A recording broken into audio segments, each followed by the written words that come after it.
Discuss this concept, derivative of scalar field. Okay, so it's new concept for you. You can say derivative, you are familiar with derivative of r to r function. So here we generalize that concept for a scalar field. Let us discuss its definition. Let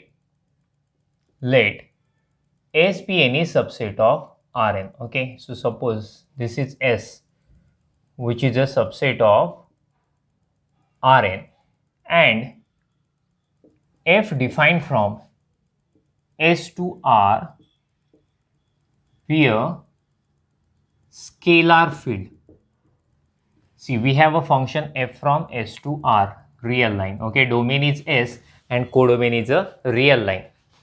Let A belongs to S be any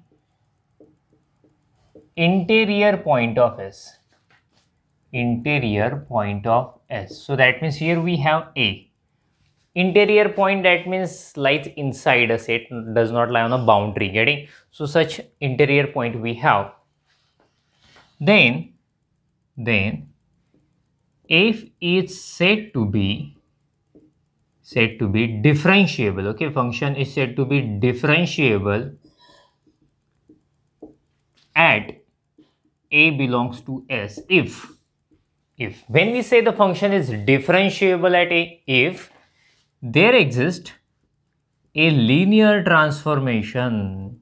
There exists a linear transformation. So definition of linear transformation already we have seen in previous video. T defined from Rn to R such that, okay, there exists a linear transformation Rn to R such that limit h tends to 0 mod f of a plus h minus f of a minus t of h, okay, sorry, a mod here, mod only, whole divided by norm h, which is equal to 0. Getting? If this limit of this one is 0, it exists and 0, then we can declare it is a function is differentiable at A.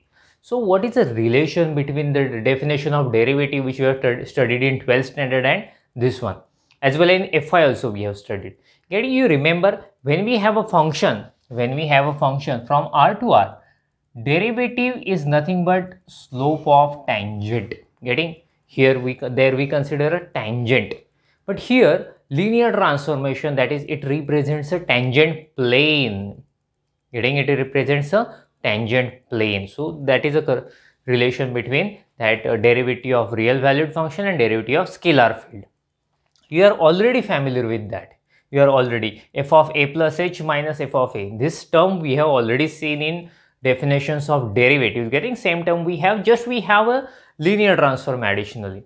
Getting? So when we find derivative now, what we get a value for a real valued function. But when we find derivative of scalar field, we don't get value, we get a linear transformation.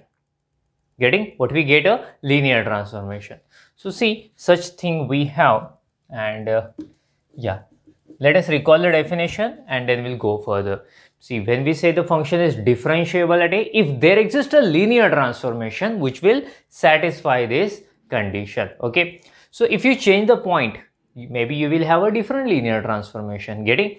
So it's said to be, we are talking about differentiable at A, then there exists a linear transformation. That means this t is only for that A. If you change the point, maybe you will have different linear transformation. Okay, so see, you can make a screenshot of it. After that we will go further. Just before that I will write f, function f here. Okay, make a screenshot of it.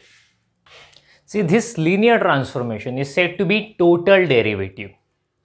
So for scalar field we have studied partial derivative, we have studied directional derivative. So the actual derivative is called as total derivative. Okay, and we denote it as, and denoted as, I will mention, and denoted as, we denote t as derivative of f at A. So in this way we denote it.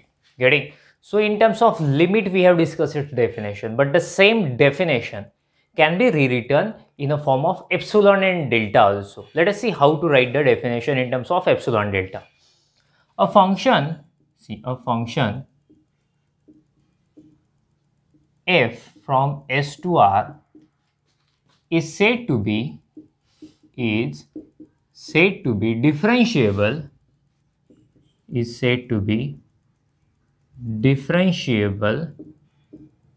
at A belongs to S if there exists a linear transformation, same thing, same linear transformation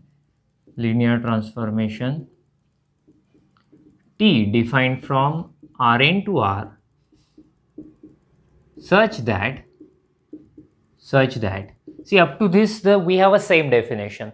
After that we will write that expression limit, okay, in terms of epsilon delta, such that for given epsilon greater than 0 there exists delta greater than 0 such that, you can also guess the definition, such that norm of h less than delta implies mod of f of a plus h minus f of a minus t of h divided by norm h less than epsilon.